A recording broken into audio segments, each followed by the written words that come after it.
Hey, what's going on guys, and welcome back to Coasters in Perspective.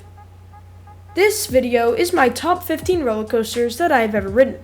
If you haven't already seen part 1, I highly encourage you to go check that video out. But if you just want to see my top 15, that's perfectly okay. Anyway, I don't want to waste any of your guys' time, so let's get right back into the ranking. Number 15, Kumba at Busch Gardens, Tampa. This is a B&M sit-down coaster, and this coaster is just so intense. Every inversion pulls some good positive G's, and that hell roll is just absolutely insane. Not to mention that this coaster is still perfectly smooth after nearly 2 decades of operation. This is for sure one of the best B&M coasters I've ridden. This coaster is over Batman the Ride mostly because it's a much longer ride. Do I think Batman the Ride is more intense? Maybe, but Kumba is just a more enjoyable experience. In my opinion, this coaster deserves all the hype that it gets.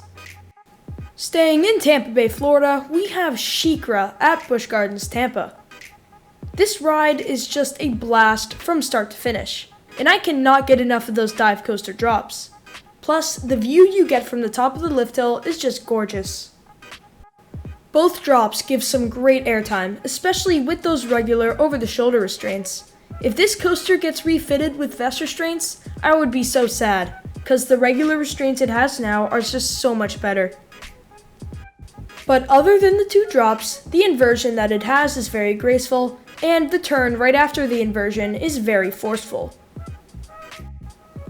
Now, this is over Kumba mostly because of those 2 drops and its theming. I just cannot get enough of this attraction, and I cannot wait to experience it again. Number 13, Sandy's Blasting Bronco at Nickelodeon Universe. Now, this is again one of the most intense coasters I've ridden, with some of the whippiest inversions I've ever experienced. Does it have a pretty bad rattle? Yes, but I can look past that for the incredible ride experience. Plus, that backwards launch is just absolutely insane. It remains to this day the best launch I've ever experienced. Combine that with the insanely comfortable trains, and you have one hell of an attraction. This is easily the best ride in the entire park, and it earns its spot in my top 15 very comfortably. Number 12, Revenge of the Mummy at Universal Studios Orlando. This might be the most underrated roller coaster I have ever ridden. This thing is just so intense, combined with the pretty incredible theming, and this is a great ride. I went into this ride completely blind, having no idea what the ride experience would be like, and what I got out of it was a powerful launch, 2 pretty insane pops of ejector airtime, and an insanely forceful helix which made me gray out. This ride I'm sure would be higher if the ending coaster section wasn't so lame, but if Brendan Fraser had gotten his cup of coffee, I'm sure it would have been insane. Number 11, Incredible Hulk at Universal's Islands of Adventure. Now, this is like Kumba 2.0, combining a launch with, again, really incredible, forceful inversions. And going back to that launch, since it is uphill, it is pretty insane, and it's something super unique for a B&M sit-down coaster. Though the mid-course brake run almost slows you down to a complete halt, I can forgive that for the incredible first half. The Incredible Hulk is over Revenge of the Mummy, mostly because it's more of a complete ride experience. Combine that with the comfortable trains, on-ride music, and smooth ride experience, and you have yourself a great attraction. Number 10, Hagrid's Magical Creatures Motorbike Adventure at Universal's Islands of Adventure. I think I had a stroke just saying that whole name. But besides that, this coaster is a blast from start to finish. Though it lacks some of the things I look for in a coaster, like good positive G's and airtime, this is easily one of the most themed ride experiences you'll ever see. And I'll tell you now, those 300-minute wait times are completely worth it. I'll go as far to say that this isn't more of a coaster, but it's more of an experience. This is easily the best family coaster I have ever ridden. Though Revenge of the Mummy is a lot more intense and has a lot more of the things that I look for in a coaster, this one is a blast from start to finish, unlike the dull ending on Revenge of the Mummy. The only reason it's not higher is because it can't just match up to the steel and wood beasts that come ahead of it. Number 9, Boulder Dash at Lake Compounce. This CCI wooden coaster is absolutely insane. This coaster is some of the craziest laterals you will ever experience. And the setting for this coaster is one of the best on any roller coaster in the entire world. Though it is a bit rough, I can overlook that for the incredible layout. The ride experience makes you feel like you've left the park, and the finale, though not in the woods, is right next to the water, and it's full of airtime. It's so hard to get footage of this ride because it's so secluded in the wooded hillside. Though the only problem with this attraction is that it can rattle you around a lot. If you sit on the back row, this thing will give you a major headache. But the front is decently smooth and has the best airtime, so make sure you sit up there. I have a separate review on Boulder Dash, and I highly encourage you to go check that out as I go more into depth. Boulder Dash is over Hagrid's for the more intense ride experience and the better setting. Number 8, Nitro at Six Flags Great Adventure. My first ever B&M Hyper was a great one. This ride had great airtime moments and a pretty great layout, might I add. And unlike what other people say, this ride had some really good airtime, especially on that first hill. Combine that with an intense helix and a great finale, Nitro is something that you can re-ride all day. The only reason Nitro is over Boulder Dash is because of its smoothness, as Nitro is a perfectly smooth ride. I have a separate review of Nitro, and I encourage you to go check that video out as I go more into depth on the layout and the presentation of this steel beast. Number 7, Hollywood Rip Ride Rocket at Universal Studios Orlando. Now, this coaster completely blew me away. I had pretty low expectations going into Hollywood Rip Ride Rocket because of all the hate that this ride gets. But what I got out of it was an absolutely insane, airtime-filled, intense, and remarkably smooth ride experience. I got 2 rides on Hollywood Rip Ride Rocket in the back row, and every drop gives ejector airtime, every turn gives crushing positive G-force. And the fact that you can pick your own song just amplifies the ride experience. Hollywood Rip Ride Rocket is over Nitro for the far superior and far more intense ride experience. What else can I say about Hollywood Rip Ride Rocket? This is an incredible ride that some hate and some love. But I absolutely adore this attraction, and I'm sure I will for the years to come. Number 6, Mantu at Busch Gardens Tampa. What is easily the most intense coaster I've ever ridden is easily the best inverted coaster I've ever ridden. This B&M masterpiece packs on the positive G's through every single element.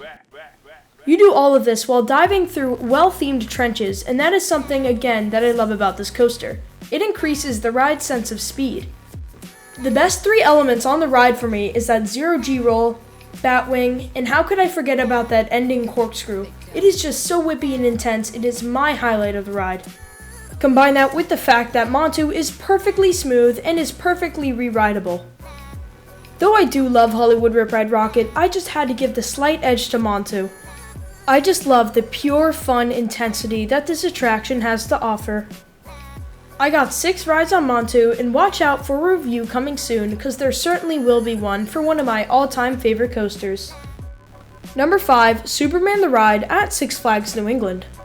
Superman the Ride was my first ever hypercoaster, and I love this coaster to bits. It has some of the strongest airtime that I have ever felt. Though the U-brake restraints do hinder the ride experience a bit, I can definitely look past them for the incredible ride experience. The layout is just absolutely amazing. Going from an out and back coaster to a twister section, I love this ride's layout to bits.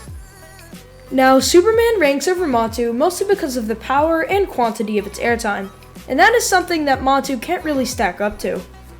I do believe that Superman would be better without its U-brakes and with different restraints, but I don't see that happening anytime soon, so I'm just gonna have to make do with the U-brakes for now. But I can definitely look past the U-brakes for an incredible ride experience. Number 4, Thunderhead at Dollywood. I am not lying when I say this is one of the best paced rides in the entire world. This ride never lets up start to finish, and it has some great airtime moments too. It's also a remarkably smooth ride experience, which is surprising seeing how this coaster is almost 2 decades old. This is one of the most aggressive rides I've ever ridden. Like a lot of people say with Steel Vengeance, the second half is actually better than the first half with this one. The second half is comprised of station flybys, sharp turnarounds, and sharp airtime hills, which give good airtime and good laterals.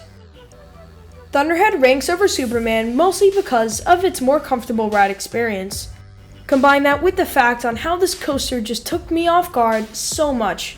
I had no idea what was coming when I rode this ride, and I was speechless when I hit the final brake run. I have a separate review on Thunderhead as I go more into depth on the ride experience itself. Number 3, Jersey Devil at Six Flags Great Adventure. This RMC single rail coaster blew my expectations out of the water. When I rode this, I knew all of the hate behind this attraction, and I was not expecting an amazing ride experience, but what I got out of it was a top 3 coaster. All the airtime moments on this attraction popped insanely well. Though the second half was a little lackluster, I can forgive that for the incredible first half. That first drop in the back row gives some of the strongest ejector airtime I've ever experienced. The 0G stall and the 0G roll gave great hang time. And don't even get me started on that absolutely insane dive loop. Jersey Devil ranks over Thunderhead because it just has the stronger airtime moments. I have a separate review on Jersey Devil as I go more in depth on the layout and the presentation, and I highly encourage you to go check that video out. But other than what I just mentioned, Jersey Devil is a perfectly smooth ride experience except for a few kinks, and the trains are perfectly comfortable too. I really do not have a problem with the RMC vest restraints. Love it or hate it, Jersey Devil is a blast from start to finish. Number 2, Wicked Cyclone at Six Flags New England. Now, Wicked Cyclone and Jersey Devil are incredibly close to each other. The only reason I put Wicked Cyclone over Jersey Devil are its restraints, as I just find them to be more comfortable. But back to Wicked Cyclone, this ride has some of the most insane airtime moments I've ever experienced. That first drop in the back row, I swear, is lethal. And that third lap that everyone complains about, this year has been running great, as it flies throughout the entire layout. And even though the ride experience is so aggressive, this might be the smoothest roller coaster I've ever ridden.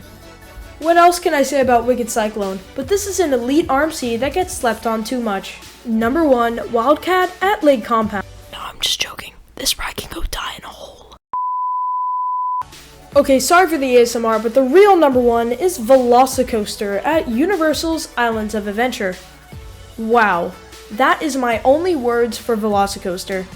This ride packs in everything that I love in a coaster. Great theming, great pacing, great positive G's, and great airtime. I had one of the best experiences I've ever had on a coaster. Scratch that, the best experience I've ever had on a coaster. Front row, night ride. It was magical. That is all I can say for this ride. Every single ride on this thing left me speechless. And some people say that that first half is boring, and I would 100% disagree. That first half is awesome. You have some of the best head choppers on any coaster. But the real treat is that incredible second half, combining great airtime moments and that absolutely insane Mosasaurus roll, which is easily the best inversion I have ever experienced. It was pretty close between Wicked Cyclone and Velocicoaster, but then I realized that Velocicoaster just has the superior layout. But I'll go as far to say that this ride is perfect, and it is completely flawless. It's going to take a lot to dethrone Velocicoaster, but for now, Velocicoaster is the crown jewel of the coasters that I've ridden. So that is going to do it for my list on the top 30 coasters that I have ever ridden. What did you think of my list? Did you agree with some of the things? Did you disagree with some of the things I said? Let me know in the comments down below. Now, as always, if you enjoyed the video and liked the content, please make sure to like, comment, and subscribe if you have the time, as it really helps me out. Now, without further ado, like, comment, and subscribe if you have the time, and I'll see you guys in the next one. Peace.